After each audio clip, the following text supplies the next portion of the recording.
Olá, pessoal, tudo bem? Bom, quem conversa com vocês, professora Júlia Andrade. Eu vou falar para vocês sobre a prova discursiva do BNDES, né? Quais são as novidades, os pontos positivos, os pontos negativos deste concurso público, em se tratando de discursivas principalmente, tá? Bom, para quem não me conhece, eu sou professora de discursivas para concurso público há mais de 2 décadas, então eu poderia passar aqui o dia todo falando sobre Sesgran Rio para vocês, porque conheço bastante. Conheço tanto, né? E, como eu disse, eu vou falar sobre o que há de positivo e o que há de negativo. Eu vou começar pelo negativo, tá, pessoal? Por quê? Porque o negativo vai definir a forma como vocês vão assistir a este vídeo, né, do início ao fim. Vamos dizer assim, o quanto vocês irão, né, se dedicar às aulas, principalmente quem já está matriculado no turno de geração concurso. Sim, esse vídeo ele é gravado para área aberta, a gente faz a apresentação de todas vamos dizer assim, de tudo que é por trás da discursiva, até para o aluno decidir se ele vai realmente fazer este concurso, se convém, se não convém, não é? O que é interessante, qual é a estratégia que ele deve usar e tal, tal. Se quer estudar com a gente, não quer? Então, vamos seguindo, tá? Bom, primeiro eu vou começar pelo aspecto negativo, né? Em concurso é muito bom você ter informação, porque a informação te ajuda a decidir. Então, vou começar pelo aspecto negativo. Gente, aspecto negativo, mas ele é reversível se o aluno luta pelos seus direitos. Aspecto negativo é, Sesgran Rio não gosta de deferir recurso contra nota de prova discursiva. Opa, acendeu, né, um sinalzinho vermelho. Então, pressione a comissão de concurso do BNDES para que a Sesgran Rio, né, possa, lá no dia que ela corrigir, te entregar a prova corrigida, que ela possa discriminar todos os erros. Por quê? Porque como ela não discrimina os erros no caderno de prova, como ela não faz isso, ela não vai se preocupar em ficar deferindo recurso, tá? Eu nunca gostei muito de trabalhar com recurso para Sesgran Rio, exatamente por conta dessa postura da banca. Mas quando foi este ano, depois de um jejum de concurso por algum tempo, a Sesgran Rio ficou um tempinho assim meio no limbo, né? Fazendo poucos concursos. A Sesgran Rio entrou com uma proposta muito nova em 2024 para discursiva. Então, imaginei, poxa, a banca de repente, né, deu uma renovada e ela vai deferir recursos. Não, um aluno da área de comunicação me falou, professor, eu não deferiu recurso de ninguém, mesmo estando as pessoas muito cientes, né, dos seus argumentos ali contra a prova discursiva. Ela não foi muito favorável, não. Mas é claro, gente, também tem uma outra questão. Por exemplo, quem me procura muito para a fase recursal são os alunos que já estão classificados dentro das vagas. Como assim, Júnior? Como é que é isso? Eu explico para vocês. É o seguinte, quem já é veterano em concurso sabe muito bem que quem está dentro das vagas tem que se defender em todas as fases do concurso se puder. Por quê? Por exemplo, a Sesgran Rio não é de mexer na nota, mas o Sebrasp, em contrapartida, se eu tomar uma banca como exemplo, já é uma banca que mexe muito na nota na fase recursal. E já aconteceu de aluno, não é, com resultado preliminar, falar, poxa, eu estou dentro das vagas, passou minha nota, fiz ali, participei de um ranking extraoficial, estou lá em segundo lugar, fazer churrasco, fazer festa, e de repente, quando sai o resultado final no pós-recurso, o aluno perdeu posição porque os outros recorrentes fizeram mais pontos que ele. Então, quando a gente passa no concurso, a gente tem que se defender, tá? Então, esse aluno até que me mandou esse e-mail comunicando o fato de a Sesgran Rio, neste ano, mais uma vez, não ter cedido a recursos, é um aluno que estava feliz porque ele está dentro da possibilidade de convocação, ele está ali só esperando para ser convocado, tá bom? Se for o concurso do IPEA feito em 2024, tá? Esse concurso tem muitas questões que nos ensinam. Então vamos lá. A notícia ruim eu já passei, tá bom? Agora eu vou falar de coisas boas da Sesgran Rio. Pessoal, o que tem de bom na discursiva da Sesgran Rio? Primeiro, possibilidade de acerto temático. Sim, a Sesgran Rio é uma das bancas, se não for a mais previsível das bancas. Toda banca tem um leque de previsibilidade em relação aos seus assuntos. Tem aquelas chamadas bancas que é difícil a gente acertar tema, mas é difícil, né? E compensação discursiva é um pouco mais fácil de ser conduzida.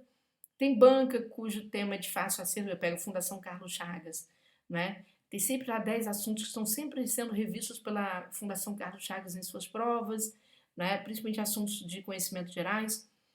Mas em compensação, o aluno tem que estudar pra caramba, porque ela é super exigente. Ela revisa, mas cobra em alto nível. Mas falemos da nossa banca. Sesgran Rio é uma banca que traz um assunto difícil, Júnior? Não, não traz. Ela é super previsível, traz assuntos que estão ali dentro da ordem do dia mesmo, do teu concurso público. É uma banca muito conceitual, ela se volta muito para o início dos assuntos, a gente vai falar sobre isso. Ela adora um conceito, adora uma citação, é bem direta nos seus questionamentos, tá? Então isso é importante, ou seja, ela facilita a sua vida, você só tem que também entregar um texto fácil. Isso, você entregar um texto fácil, tá bom? Então tem essa questão, você não precisa ter grandes elaborações para vocês Gran Rio. Do mesmo jeito que ela te pergunta, é o jeito que você responde com bastante facilidade. É claro que é uma banca que segue à risca seus critérios avaliativos. A gente vai falar sobre isso de uma forma muito direta, tá? Mas por que eu estou falando de acerto temático justo no BNDES, que é uma prova muito técnica? Porque pela primeira vez, gente, haverá uma questão de conhecimentos transversais na discursiva. E essa questão é altamente definidora de quem vai e quem fica no concurso, tá? E exatamente essa questão de conhecimentos transversais é que é a questão que provavelmente, assim, eu dou quase como certeza que aqui no Turma de Geração Concurso nós vamos acertar. Por quê? Por conta do mecanismo mesmo que a banca usa, daquilo que ela quer, daquilo que a instituição BNDES espera dela. Tá? Então ela é sempre muito tranquila para entregar. Falo para vocês, por exemplo, toda a questão ligada à sustentabilidade chama a atenção do Seus Gran Rio, não tem jeito. É o forte dela. Toda vez, por exemplo, que vocês Gran Rio, claro, diversidade também, mas sustentabilidade número um, disparado. Por exemplo, toda vez que tem concurso para o Banco do Brasil, eu fico super feliz quando é Seis Gran Rio. Por quê? Porque eu já sei que eu vou acertar tema. No concurso do Banco do Brasil, por exemplo, 2021, acho que era isso, tá? 2021, 22, agora não lembro. É que foi sempre acerto num, mas neste foi bem interessante, que dos 4 temas que foram propostos, né, para diferentes tipos de provas, 3 temas eram turma de redação concursos. Entendeu? 3 temas, assim, a gente viu, poxa, os temas estão aqui, todos aqui. No IPEA, por exemplo, foi um concurso feito neste ano, é um concurso técnico, do nível do concurso de vocês, com conhecimento específico também sendo cobrado, né? Mas houve área ali em que nós acertamos os 2 temas discursivos. Houve área que a gente não acertou nada, houve área que a gente acertou parcial, houve área que a gente acertou uma questão inteira, e houve uma área, acho que a área de sustentabilidade, se não estou enganada, tá? Não lembro agora, ou área de logística, não me lembro, que a gente acertou exatamente ali 2 temas.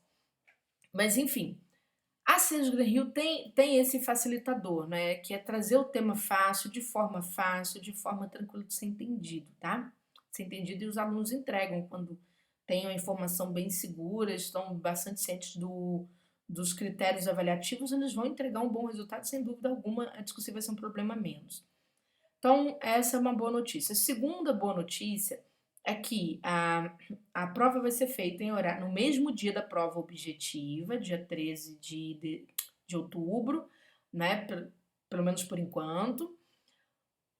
Mas vai ser feita em horário diverso. Essa prova vai ser feita à tarde. Vocês terão 4 horas para poder fazer a discursiva. E 4 horas, gente, para 5 questões é tempo suficiente para fazer uma coisa que muita gente não gosta de fazer e muita gente é aconselhada a não fazer.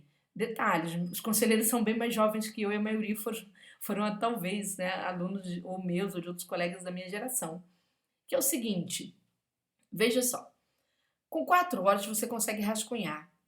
Júlia, não consigo. Falta de prática. Falta de prática. Você não manuscreve discursiva. Tem aluno que ele vai lá e digita discursiva. Claro que pode digitar para fins de correção, pode, mas manuscreva a tua discursiva. Né? Tem aluno que tira foto da tela, em vez de manuscrever, realmente treinar. Mas aí não dá tempo de estudar. Pois é, mas aí eu vou contar uma história, porque eu sempre lido com as realidades do pós-concurso. Por isso que eu não faço nada de forma preditiva, meramente. Por exemplo, agora há pouco, antes de eu fazer essa aula para vocês, na semana que antecedeu, eu trabalhei no recurso da PO-MPO. O que é isso? Ministério do Planejamento e Orçamento, tá? Um concurso de alto nível lá, do nível de vocês, no Ministério do Planejamento e Orçamento. O que aconteceu naquele concurso? Por exemplo, eu vou citar uma discursiva, tá? Que eu peguei. O conteúdo estava ali, tudo bonitinho, mas a pessoa foi desclassificada praticamente. Por quê? Desclassificado, eu digo, não é desclassificado para fora do concurso. A pessoa perdeu muitos pontos na classificação. Sendo uma pessoa que dominava o assunto. Mas por que perdeu muitos pontos? Gente, eram 69 erros gramaticais em 60 linhas. Mas quando eu falo de erro gramatical, não estou falando de erro de concordância, regência, não. Era letra ilegível. O hábito de não escrever fazia com que o pingo no i não aparecesse, com que o pontinho final não pegasse no final da caneta, com que o tio ficasse parecendo acento, não é? Com que o acento agudo, não é? Fosse para uma direção que não tem nenhum sinal gráfico no Brasil, no nosso português, não é? Português aqui do Brasil, nem o português de lusófono, vamos dizer assim, tivesse esse desenho, J sem pingo no J, vírgula que parecia ponto. Isso tudo é falta de treino. Grafemas de M e N muito parecidos. E a banca foi tchum, tchum, tchum, tchum, tchum. Não foi Sesgran Rio, foi Sebrasp, mas a coisa não passa longe da Sesgran Rio também não, tá? É chatinha essa parte, então, bastante chata. E aí a questão do manuscrever é muito importante. Para você observar uma letra, notar, se o examinador fala muito sobre sua letra, você tem que abrir os seus olhos, entendeu? Você tem que estar atento a né? Se fala assim, ilegível, por exemplo, dessa discursiva que eu estou falando, né? Foi até de aluno do curso, que é uma coisa muito rara. Mas na hora que eu fui olhar a avaliação, tava lá assim, sempre o examinador falando, ó, cuidado com a letra legível, letra ilegível. Opa, se sua letra é ilegível, você tem que mudar a letra, usar qualquer letra que seja legível, né? Ou se não, falta de sinais gráficos, falta disso, falta daquilo. Então, isso aí é decorrente dessa fome de eu fazer tudo já no espaço da folha, folha definitiva, tá? Isso é um erro que as pessoas foram aprendendo com o tempo. Elas foram abandonando o rascunho em função desse tipo de estratégia que dá certo para um, mas elimina uns 90, tá bom? Então, vamos ser bem honestos. Bem honestos. Então, atenção. Então, essa segunda etapa, vocês vão fazer uma prova que contém 5 questões, 4 questões de conhecimentos específicos. A banca é muito conceitual, vocês vão reconhecer essas questões com facilidade. E uma questão de conhecimentos transversais, nós vamos até fazer uma seleção dos assuntos principais aqui logo de cara. Cada questão valendo 10 pontos, né, totalizando 50 pontos. Será eliminado o candidato que obtiver aproveitamento inferior a 60%. Vai, essa notícia é maravilhosa. Isso quer dizer que você vai tomar muito cuidado com a discursiva. Sabe por quê? Prova do Bacen. Eu não sei se vocês acompanharam o concurso do Bacen e deve acontecer a mesma coisa com o concurso de vocês, porque já vem acontecendo de forma sistemática. O concurso do Bacen, 62% dos inscritos não foram fazer prova. Isso quer dizer o quê? Quer dizer que quem alcançou nota mínima, mas entregou uma discursiva ali, não precisa ser potente, uma discursivinha honesta mesmo, discursiva pangaré mesmo, mas passou do mínimo, naturalmente essa pessoa vai ser convocada para o concurso, tá? Pela instituição. Porque vai faltar gente. Vai faltar gente. A questão tem sido tão preocupante, gente, para as instituições de concursos, né, robustos, que, por exemplo, acabou de sair o concurso do TCDF, com vaga para TI, que não exige formação de ninguém em TI, porque a galera de TI, infelizmente, não vai bem na discursiva, tá? Assim, sabe muito bem o assunto, mas não consegue gente. Então, seja quem for que saiba, pelo menos esses conteúdos aqui, por gentileza. A impressão que eu tive que o TCDF estava assim, né? Implorando para ver se consegue gente de tecnologia, com conhecimento em tecnologia da informação, e não gente da TI, necessariamente, tá? Então chama a atenção do pessoal da TI, né, para poder estudar, se dedicar, aprender a escrever mesmo, né? Para você aproveitar as oportunidades, tá certo? Porque daqui a pouco a galera vai acordar. Isso tudo é influência do pós-Covid, tá, gente? No pós-Covid o pessoal voltou bem desanimado para os concursos, é impressionante. O pessoal perdeu o pique de ir para salinhas de cursinho, ficam esse pessoal falando, cursinho não te aprova, não te aprova, os coaches, né? Nada contra ninguém. Eu só acho ruim quando as pessoas deixam de lado aquilo que realmente aprovava as pessoas, tá certo? Que, claro, o cursinho tem problema? Tem, tudo tem problema. Mas quando você está socializado num processo de concurso público, você não se sente só, você estuda com mais garra, você vai pelo menos à aula. Aula online, olha, meu curso é online, hein? Meu curso é online. Aula online, o aluno finge que está assistindo. Ele coloca na velocidade, sei lá quantas vezes, né? 20 vezes. Eu fico assim, sério isso. Porque ele acha que não vai dar tempo. Quando ele chega lá na frente, ele está esvaziado de conteúdo. Tem aluno que faz discursiva a partir de chat GPT. Olha, a gente não está avaliando ninguém, a nota não depende da gente, né? O que a gente vai fazer é ver o teu esforço, te avaliar, te colocar em avaliação. E tem aluno que só faz discursiva na véspera da prova. Então é muito complicado isso. Isso indica que a gente está num lugar ainda muito pouco amadurecido, tá? Então, assim, pegue as coisas com amor, se dedique, porque vai dar. O momento é agora. No momento em que está todo mundo fazendo isso, é para quem o cara que quer vai. Tá certo? Você não tem o concorrente qualificado. É isso que você tem que entender. Não existe. A gente está um bom tempo sem o chamado concorrente qualificado. Né? Então, quer dizer, quem quer vai entrar agora. É o melhor momento de concurso público, sem dúvida alguma. As pessoas não estão indo fazer prova, as pessoas estão preguiçosas mesmo para estudar. Né? Claro, não estou falando das pessoas que têm ansiedade, não estou falando disso. Estou falando das pessoas que estão com outros que não estão tão sintonizadas assim, né? Ficaram um pouquinho aéreas aí no pós-Covid, tá bom? E isso eu posso falar com bastante propriedade, porque estando há mais de 2 décadas trabalhando, a gente sabe qual era o público de antes e qual é o público de agora. Então vamos lá. A banca, né, desses conhecimentos, ela vai eliminar quem tiver 60% a menos, né, um risco de ela não aprovar o suficiente, mas tudo bem. Elaborar a resposta que for assinado ou apresentar qualquer sinal de alguma forma que possibilite sua identificação. Hoje, antigamente, eu não tinha que fazer aula demonstrativa falando sobre essa besteira. Hoje eu tenho que fazer. Eu tô falando com vocês que as pessoas estão muito dispersas, né? A rede social está dispersando muitas pessoas. E hoje tem aluno, por exemplo, que se distrai na hora da prova com muita frequência e começa a fazer o rascunho na folha definitiva. E depois passa limpo na folha quando vai olhar. A pessoa fica assim desesperada, né? Ou troca a numeração das questões. Olha demais, o e-mail do atendimento aqui do curso, o que tem de gente perguntando por isso, né? Logo no pós-prova é muito grande. Então, aproveitem o momento. Obterá nota 0 ao candidato que der resposta a lápis, ninguém vai fazer isso, né? Não tem como entrar. Fugir ao tema proposto, tá certo? Tem sido muito difícil, isso aqui até agora não tem acontecido. Apresentar texto com letra ilegível está acontecendo demais. Se você não tem uma letra cursiva boa, faça letra de forma, não custa nada.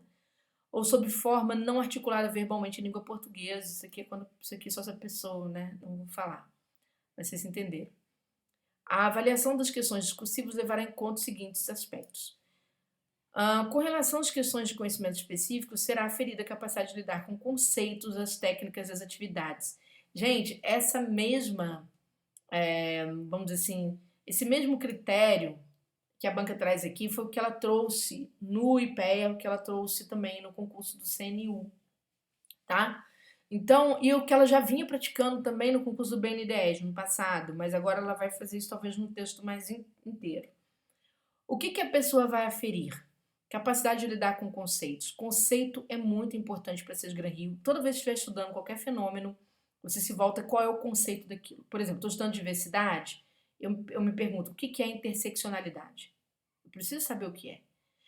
O que é diversidade? Estou estudando alguma coisa ligada a meio ambiente, clima. O que é sustentabilidade? Eu preciso entender esses conceitos na sua raiz. Porque se eu não souber, fica muito difícil entregar essa prova, tá? Aí fica difícil. Veja que se você dominar o conceito, você vai bem em tudo. As técnicas e as atividades. A banca adora exemplo, não é? Quer entregar uma prova para vocês Gran Rio, que você vai ser bastante reconhecido, terá excelente nota. Quando você trabalha o conceito e você consegue uma aplicação técnica daquele conceito, mostrar como que aquilo é feito. Por exemplo, você está falando sobre finanças verdes, por exemplo, né? A chamada finança verde, e você tem lá uma aplicação daquilo feito pelo BNDES, você consegue mostrar, né? Ele fomenta o quê? Tá certo? O banco vai fomentar o quê? Ele vai financiar o quê nesse sentido? E aí quando você consegue essa política de uma forma explícita ali, com uma aplicação daquele conceito, estamos praticamente aprovados no concurso, tá bom? Expor com clareza e objetividade. A banca não gosta de demora. É claro, conceituar é importante para ela? É. Às vezes ela está te pedindo características de alguma questão, tá? Ela quer saber, por exemplo, sobre aplicação de ASG em alguma coisa, né? Um tema transversal. Mas aí você pode começar primeiro definindo o que é ASG. Pode, claro que pode. Isso não está dizendo que você está deixando de ser objetivo, não. Até porque o conceito para a banca é importante, né? Mas escrever de forma clara. O que é escrever de forma clara? Usar a palavra fácil, né? Não adianta ficar usando mormente. Pelo amor de Deus, você não usa isso para falar, muito menos deveria usar para escrever. Escrever com uma linguagem simples, escrever frases mais curtas, sim, a banca valoriza frases que são mais curtas. Ir direto ao assunto, tá? Não adianta enrolar, porque não vai funcionar, tá bom? Então, dá objetividade de aspectos ligados, né, aos conteúdos específicos, dá ênfase a que o candidato se candidatou, né? Então, veja bem, ela quer conhecimentos específicos da parte de ênfase da tua área. Então, é claro que tem situações que são difíceis. Por exemplo, quem se candidatou para engenharia, está lá na parte de conhecimento específico. Os conhecimentos específicos de engenharia, eles são de economia, eles são de contabilidade, é o que tem. Mas você tem que ver, peraí, o que vai atravessar a minha área, né, dentro desses conhecimentos específicos e que tem a ver com o meu papel enquanto engenheiro do BNDES, tá bom? Então, cuidado com isso, tenha bastante atenção a isso. Com relação à questão de conhecimentos transversais, comum a todas as ênfases, a avaliação considerará, quanto ao conteúdo de conhecimentos transversais, né, atribuindo-se 60% do valor total da questão. Então, 60% da parte de conteúdo. É claro, de cima a banca vai avaliar conteúdo, tá?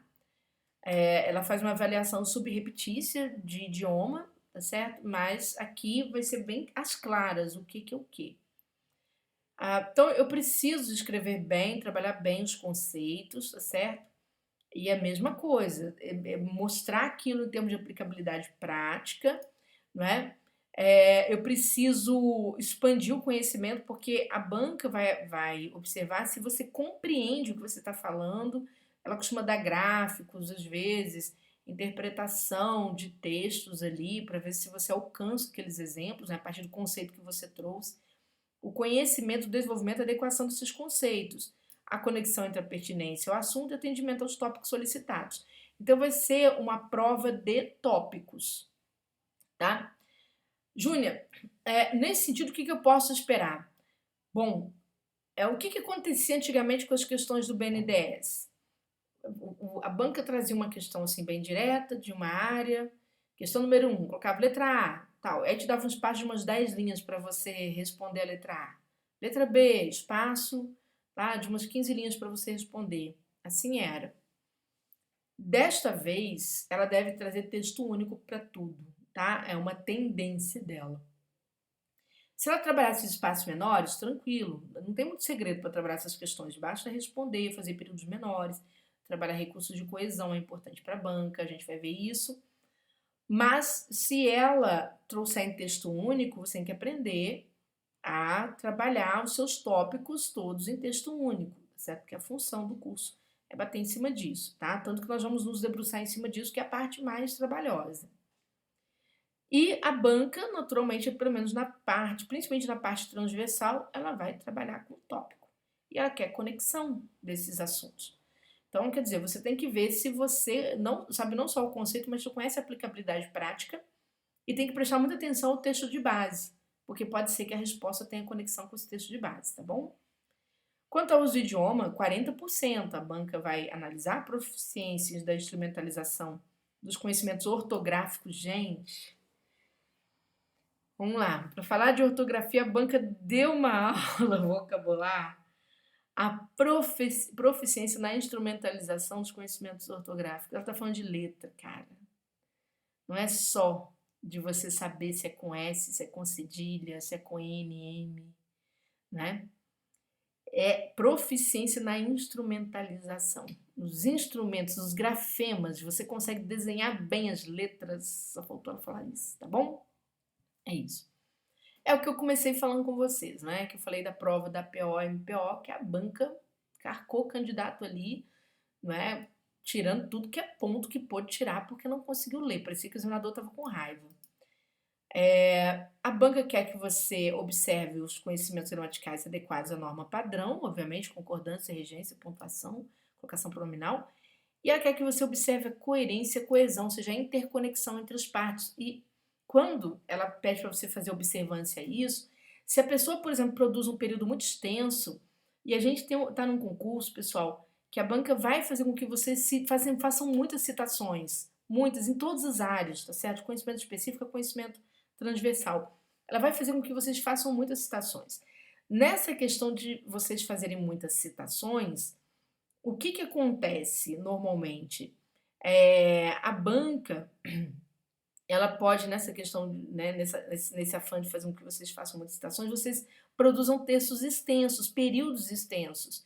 E aí vocês vão deixar de observar a coesão, tá certo? E deixou de observar a coesão, perderemos ponto, fica difícil depois, né? Depois é impossível praticamente reaver pontuação, não tem jeito, né? Mas você entrega facilmente uma discursiva para o examinador corrigir e punir, então não pode, tá? Tem que fazer bonitinho, tudo certinho. A avaliação das questões discursivas levará em conta os aspectos descritos a seguir. Olha, a avaliação das questões, então, de um modo geral, não é só transversalidade. Com relação à questão de conhecimento específico, será aferida a capacidade de lidar com os conceitos, as técnicas, atividades, etc. Nós já falamos, né? Em relação à questão de conhecimentos transversais, já falei isso aqui. Pronto, então vamos lá. Será desconsiderado para efeito de avaliação qualquer resposta ou fragmento de resposta que for escrito fora do local apropriado, aquilo que eu falei com vocês, as pessoas estão muito desconectadas, acabam errando muito. E mais, para maior dinamização da presente seleção pública, né, vocês farão provas no mesmo dia, porém em horários diferentes, tá? E ela vai corrigir de quem estiver habilitado, tá bom? Pessoal, vou falar um pouquinho sobre a transversalidade dos temas, né? Por que desses temas transversais, né? O que a gente pode esperar para a nossa prova discursiva em relação a esses temas. Vocês vão ver que eu fiz alguns recortes e deixei, por exemplo, a parte de dados de fora, tá? Por quê? Porque a parte de dados é importante? Mas ela revela menos transversalidade do que alguns assuntos, tá bom? Então, eu vou pegar aqui sempre pela tradição da banca, tá? Primeiro, olha, noções básicas e estágios do ciclo, né, político-administrativo de uma política pública. Gente, hoje, por exemplo, o banco financiar determinado projeto, ele não entra só com aquela perspectiva econômica, ele entra também com uma perspectiva social e ambiental. Então, quando o banco vai analisar um projeto, ele vai analisar aquela política de um modo geral, em todas as suas constituições, tá certo? Então, por exemplo, quando vocês estiverem estudando aqui essa parte de noções, e se cair alguma coisa disso na prova, a banca vai bater exatamente no item B, que é monitoramento e avaliação, tá? De efetividade. Por quê? Porque interessa o resultado, tá bom? Então, você entendeu o conceito de monitoramento, você entendeu o que é o conceito de avaliação, né? Algumas formas de avaliação que são empregadas, principalmente formas de avaliação de impacto que são, né, centrados na efetividade, certo? Então, é interessante. Né? Modelos de análise de políticas públicas. Né? Aqui a gente tem a questão, por exemplo, daquele modelo de múltiplos fluxos. Por quê? Porque conjuga não só a questão da política pública, mas as políticas envolvidas. Né? Então, muita atenção. As formas de atuação da política pública. Isso aqui tudo, veja só, essa parte aqui das políticas públicas é uma parte embrião, tá certo? Assim, para você chegar naquilo que interessa ao banco. Como eu falei, o banco não está só preocupado com o fator econômico, né, com o retorno econômico do seu financiamento. Até porque, se você olhar o BNDES, é um banco de desenvolvimento, ou seja, um banco que tem uma característica republicana mesmo.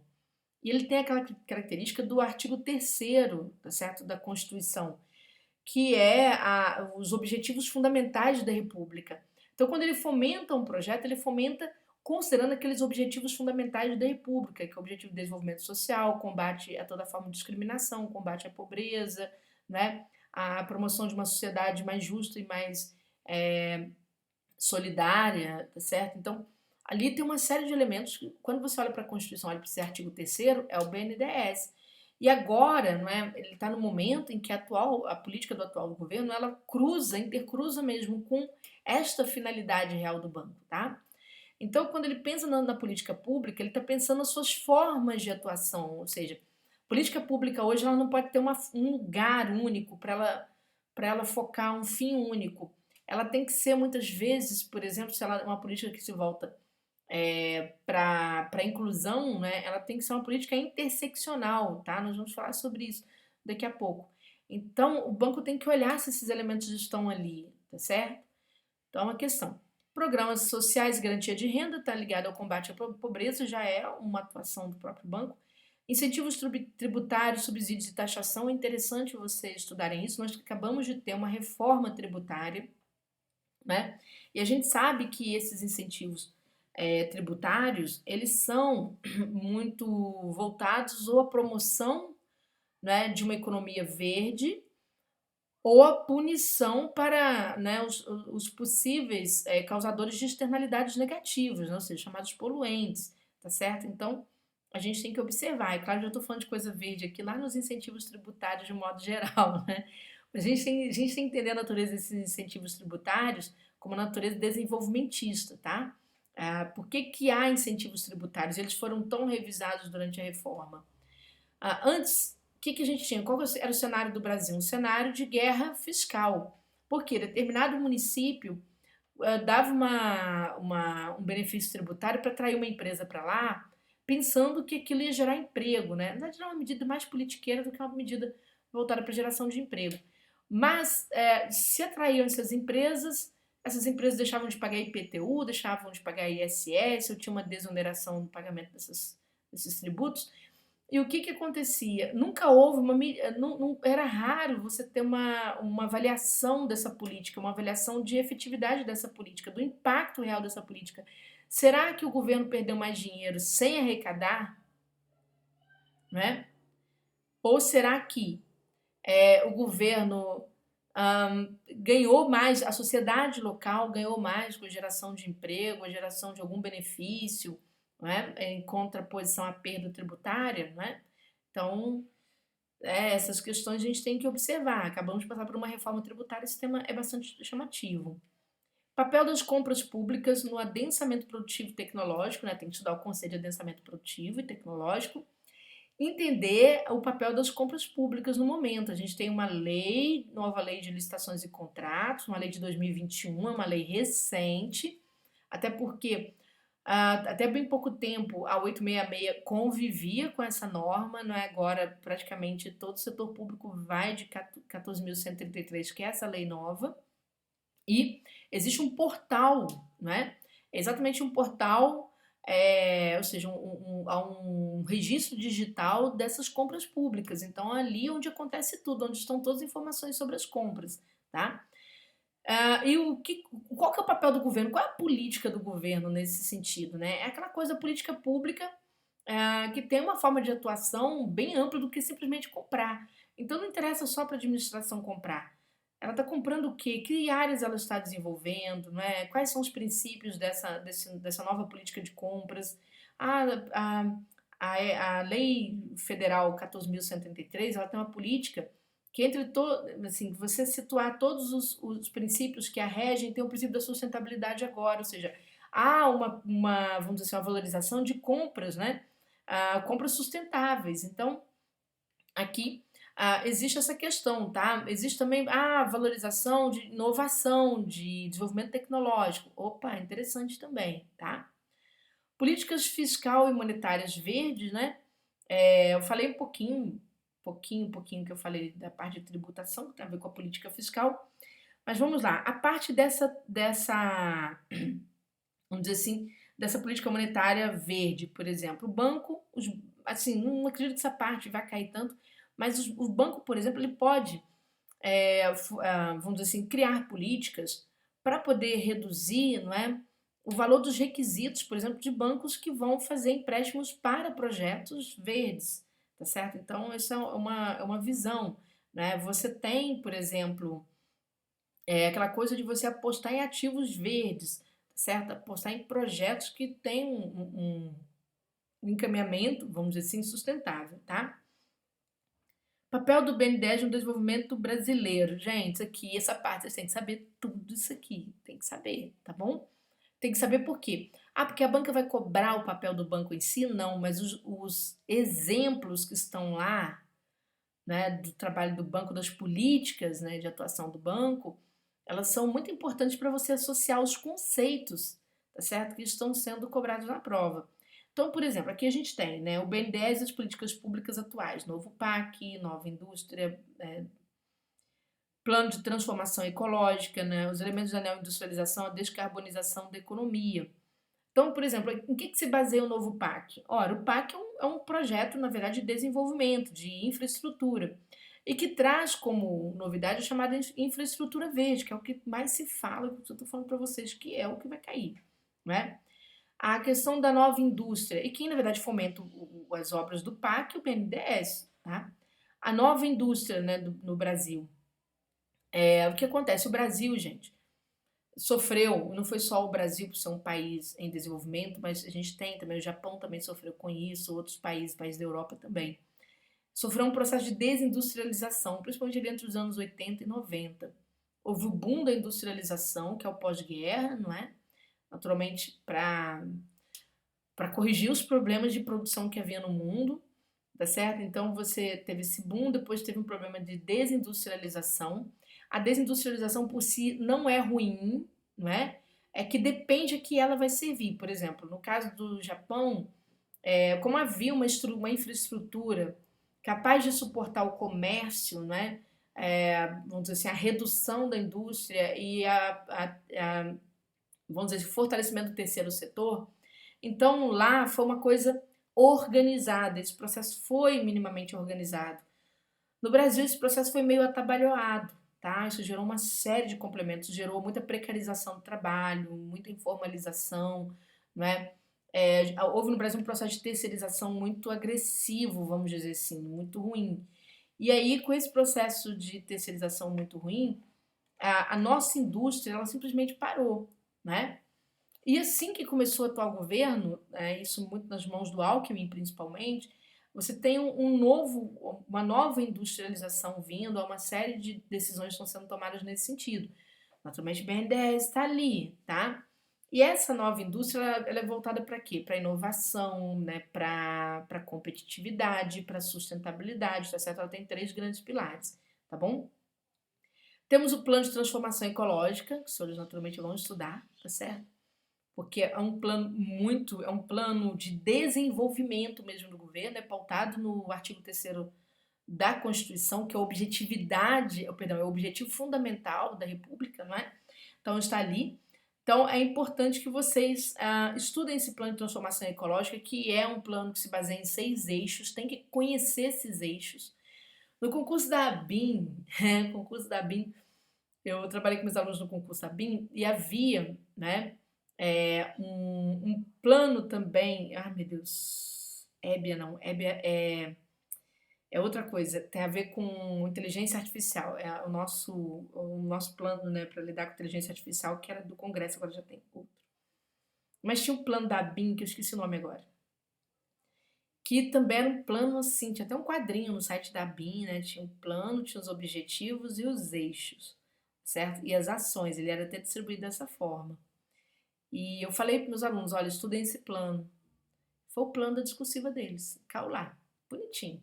E até a forma de fazer a redação baseada nesse plano de transformação ecológica é um pouquinho diferente, porque como ele vai intercruzar características, não é?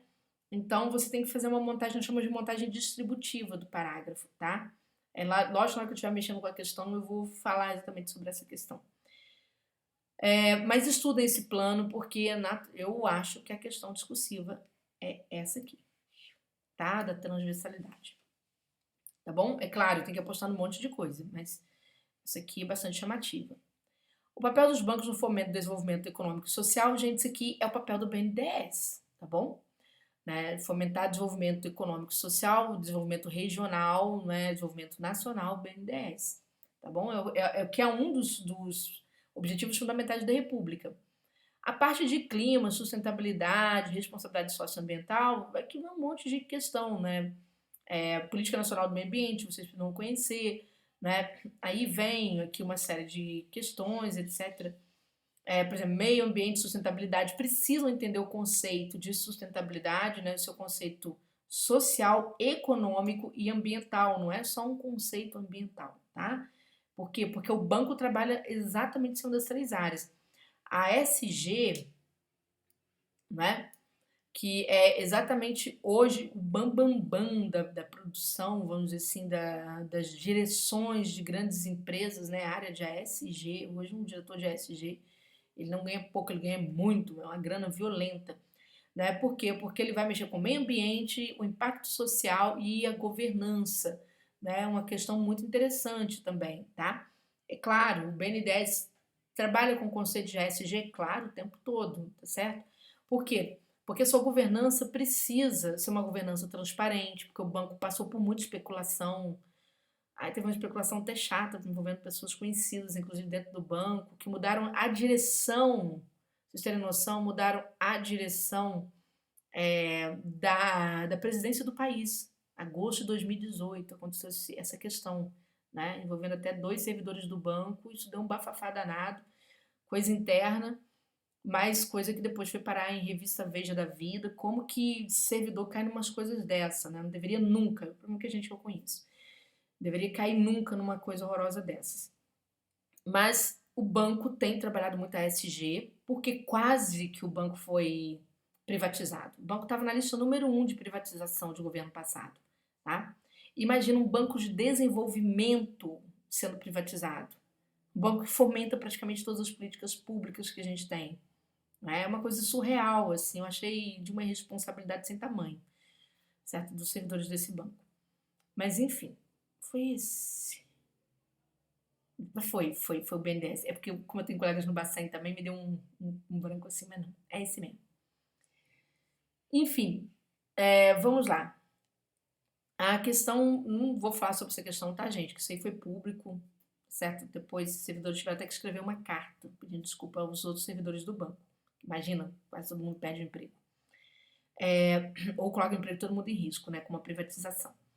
Então, assim, o BN10 ele tem uma estrutura muito robusta, e porque investe nesses conhecimentos. Então, a ASG também, eu contei essa história toda para contextualizar vocês em relação à importância, tá, desse assunto. A ASG é um tema que interessa muito ao BNDES, porque mexe com toda a cultura da aprovação de projetos do banco, toda a cultura de fomento que esse banco, né, sobre o qual esse banco trabalha. Então, por exemplo, a ESG tem a ver com o quê? Uma governança transparente, uma governança responsável, uma governança moldada por accountability, por regras de compliance muito, né, muito, vamos dizer assim, cumpridas ali à risca mesmo, a cultura de compliance, né, vamos dizer assim, uma cultura de cumprimento de regras, uma cultura ética, né, fundamental para a direção do banco. O social, né, o quanto o banco tem impactos sociais, quanto o banco promove inclusão, quanto o banco valoriza a diversidade, está em ESG, questões ambientais, o quanto o banco promove a sustentabilidade, né, o quanto o banco tem preocupações com os eventos climáticos, o quanto o banco conhece, ele usa suas ferramentas, usa ferramentas como finanças, né, os seus modelos de política, seus modelos econômicos, né, também pensando na questão ambiental, tá bom? Então, muita atenção. Aqui, gente, existem alguns conceitos aqui, né, então essa parte é bem interessante, que você tem que estar muito atento para não criar confusão na hora da prova. O conceito de bioeconomia, por exemplo, e o conceito de soluções baseadas na natureza, né? Claro, são todos conceitos sustentáveis, são, mas você tem que entender, por exemplo, qual que é a diferença entre bioeconomia e soluções baseadas na natureza, né? Então, por exemplo, só para falando assim, bem que é uma aula demonstrativa.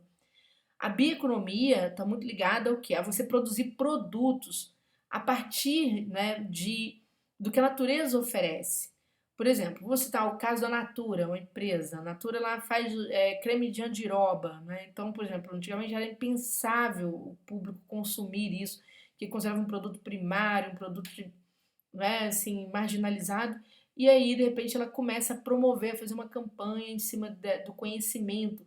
Por quê? Porque isso vai desenvolver uma economia local para os produtos, os coletores, certo? Dessa matéria-prima, vai gerar, vamos dizer assim, uma economia desenvolvendo determinadas cadeias produtivas. Então, a bioeconomia tem muito a ver com essa questão da produção a partir da natureza. As soluções baseadas na natureza, não, elas também, né, pautadas pela sustentabilidade, mas qual que é o foco dessas soluções? São os processos. É a imitação dos processos da natureza para mitigar problema. Por exemplo, você tem lá um desastre ambiental, né?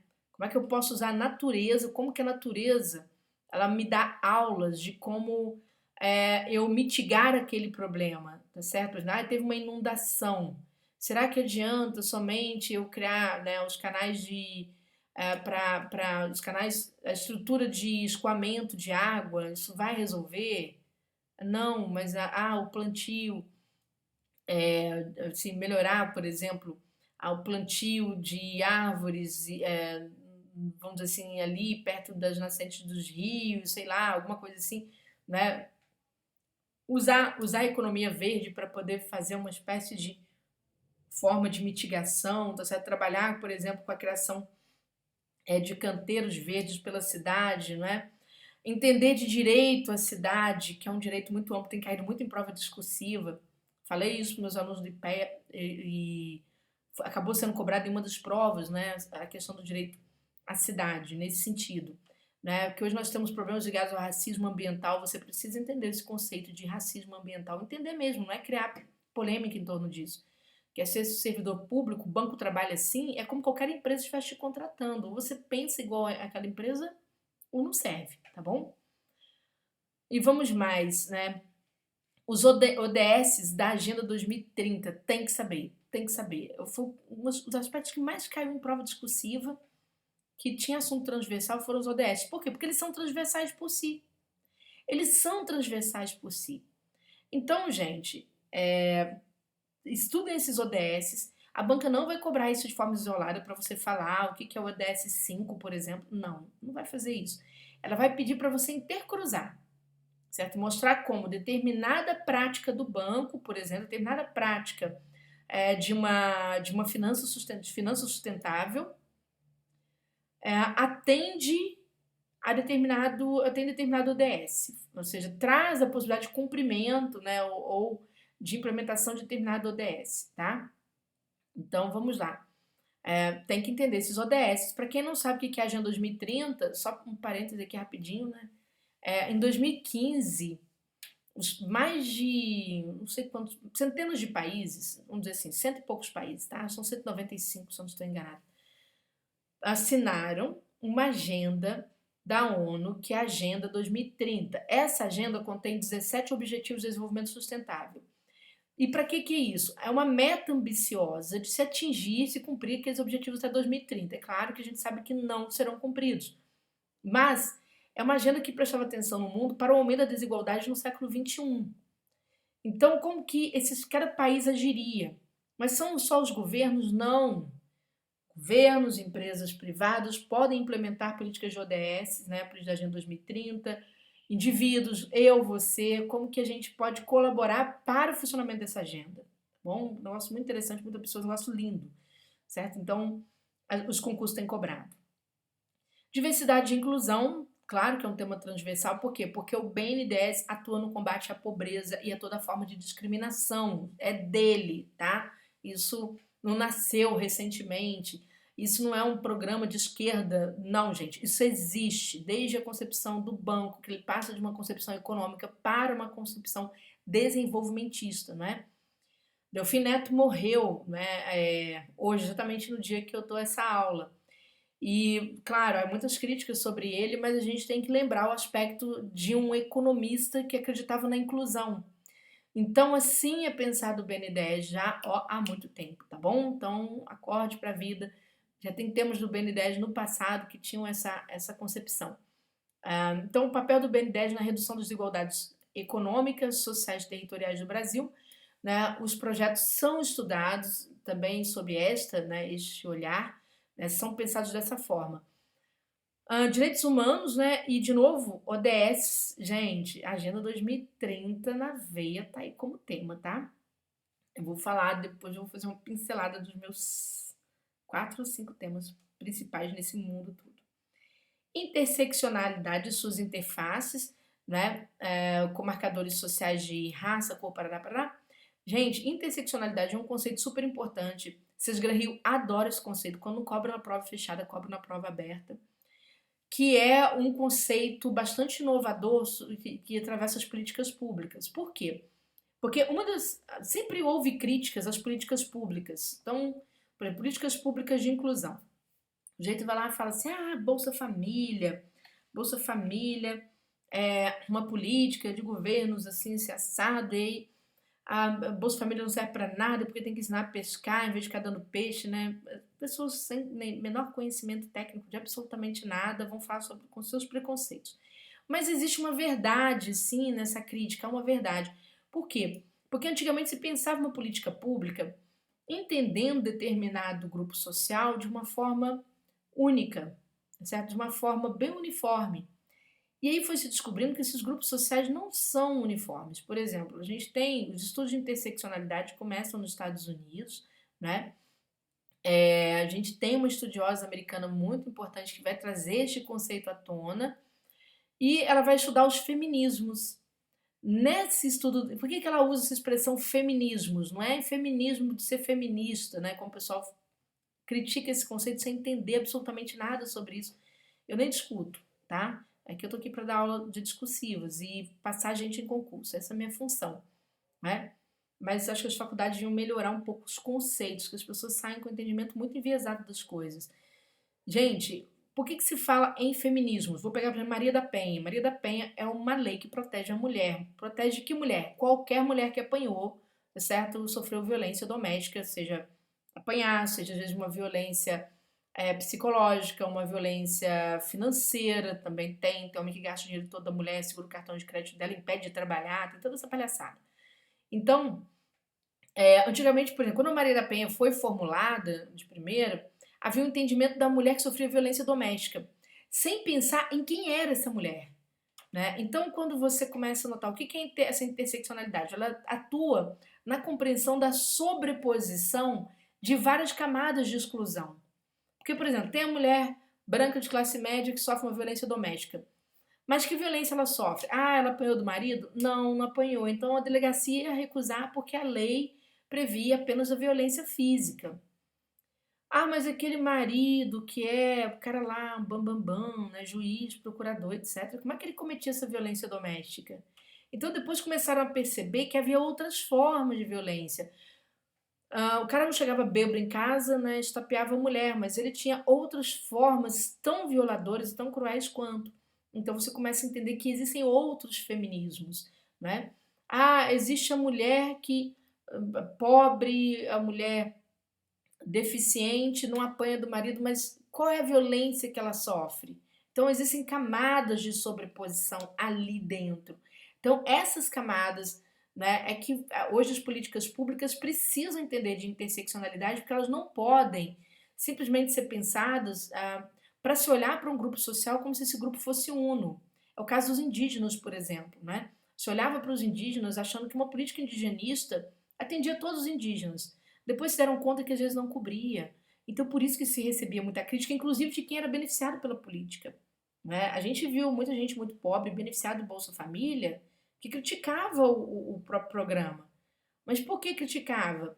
Porque de repente a forma como se pensava a distribuição de riqueza atingia de uma forma muito incorreta essa camada social, né? Que não via uma necessidade de sendo feito dessa forma ou como isso era feito. Né? Então você tem toda uma questão. Então, por exemplo, antigamente, dava o Bolsa Família, vamos supor. Aí alguém falava, olha, fulano pega, mas não precisa, não é? Eu pego porque eu preciso, mas fulano pega porque não precisa. Então, quem é essa pessoa que não precisa? Qual o recorte? Por que essa política chega para essa pessoa sendo que ela não precisa? Isso tudo é problema de interseccionalidade, tá? E interseccionalidade foi questão do IPEA, ela é sempre questão da Cisgran Rio, a interseccionalidade, o fenômeno teto de vidro, né, que é aquela mão invisível que impede que determinadas camadas sociais, principalmente as mulheres, atinjam, né, outros patamares econômicos de vida, a gente tem isso, né? A gente tem os desafios sociopolíticos de inclusão de grupos vulnerabilizados. Um dos desafios é a compreensão errônea de interseccionalidade. E você tem desafios como o preconceito, você tem desafios, por exemplo, né, de compreensão desses próprios grupos, né, que são variados. Depois a banca fala sobre desafios territoriais, a questão urbana e regional no Brasil, disparidade e segregação socioespacial. Isso aqui o banco trabalha também no fomento de desenvolvimento regional, por isso que eles vão falar sobre questões territoriais também. O Brasil é um país de grandes proporções, com uma má distribuição da população do seu espaço, né? Então, por quê? O que precisa? Onde é que eu preciso aprovar mais projetos? Né? Para desenvolver que região e por que desenvolver, tá certo? Então, gente, são as questões. Bom, para finalizar esse nosso encontro, temas principais. Aqui já tem um funil, né? Vou funilar um pouquinho mais. Interseccionalidade é um conceito importante, tá certo? Que vai ser cobrado, e vai ser cobrado porque a banca, se ela trouxer uma questão de inclusão social, ela vai cobrar esse tema, muito provavelmente, tá? A questão aqui, quer ver? Chamar a atenção de vocês. A questão dos ODS, sim, é o tema mais transversal de todos. É Agenda 2030, é o transversal por ser transversal, tá? A AGS é extremamente transversal, mas para o próprio banco principalmente, tá certo? Então tem que estudar a AGS. Conceitos de economia, a banca vai cobrar, não vejo que por que não cobrar, tá certo? De você entender algum tipo de solução, né, de mitigação de problemas. O papel do BNDES agora, o novo, esse papel mais expansivo, né, no financiamento de políticas públicas que são atuais, você tem que pelo menos entender, porque não que a banca vá cobrar, né, mas o plano de transformação ecológica você precisa entender esses eixos. Eu diria que é a minha terceira aposta temática, tá bom? Porque sim, é a menina dos olhos, né, do novo governo, de certo modo. Porque o Brasil, por exemplo, se vocês terem noção, né, o Brasil foi eleito, foi eleito país para ser o país que vai liderar a transformação energética do mundo, tá? Certo? Então, não sei se vocês sabem disso, né? Mas foi ali foi até quem fez a proposição da eleição do Brasil como o país que vai liderar a transformação energética do mundo foi a própria Arábia Saudita, né? Que quer fazer a sua transformação energética, quer sair do petróleo para outra coisa. E ela está investindo pesado para fazer isso. Inclusive mudando políticas internas no tratamento dos feminismos, vamos dizer assim, tá bom? Certinho? Pessoal, no curso a gente segue aqui no Turma de Redação, os alunos vão seguir estudando a estruturação do texto para escrever um texto, né, dentro dos critérios que eu falei para vocês, tá certo? Os critérios de legibilidade, os critérios de clareza, de objetividade, se é de ênfase em coesão, principalmente, tá certo? De aplicação prática, porque é isso que vai contar. A gente quer entregar a nossa melhor discursiva, tá bom? Quem quiser estudar conosco, no Estuda Conosco, embaixo desse vídeo tem todas as informações. A gente tem um curso específico que traz 3 temas de transversalidade, 3 temas específicos. E nós temos o curso só de assuntos transversais, cujos temas não se repetem, tá? É porque a gente quer largar para acertar, óbvio. Então, eu não quero fazer os 2 concursos. Tem desconto? Bom, tem, tá bom? Então é isso, pessoal. Boa sorte para todos vocês. Ótima temporada de estudos.